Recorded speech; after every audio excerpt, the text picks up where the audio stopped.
folks who are starting on their journey of engagement with Scottish Parliament, or really any policy actor, is having a think about their own research and thinking about what is the most relevant piece of research, findings, expertise that I have that meets the demand of our policy partners. So it's a little bit about understanding you as a supplier of research, and understanding also too, what's the demand? So what's on their policy agenda, what's happening in their committee, what is their remit, and what do they have power to control, particularly within a devolved context like Scottish Parliament. So it's a little bit of internal work, but it's also a lot of networking and a lot of research, dissemination, relationship building with folks just like we did today here in this event.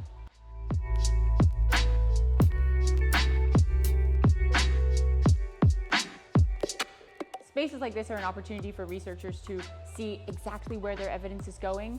So from our Scottish Parliamentary Committees today, we heard from the Net Zero Energy and Transport Committee, the Local Government and Housing Committee, Health and Social Care Committee, and a Rural and Islands Committee. And each of our academics who came from across all 4 colleges at the university were able to speak directly to our folks who work in those remits in the Scottish Parliament Information Centre and in the committees. So the value of that personal connection and that relationship with folks in policy organizations that will mobilize their evidence, I think, is a really important step. And that's, I think, what's really valuable about days like today, and we're really keen to do more at the Centre for Public Policy.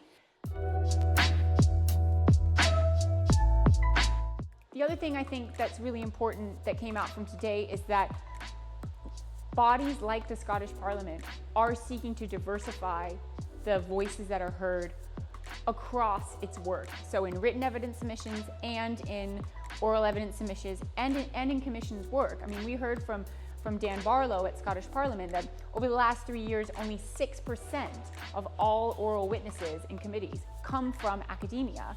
That is an absolutely striking figure, considering that academia, particularly in Scotland, not only is an extremely large sector, but is on the cutting edge of providing research evidence that could greatly impact the work that's being done by Scottish Parliament.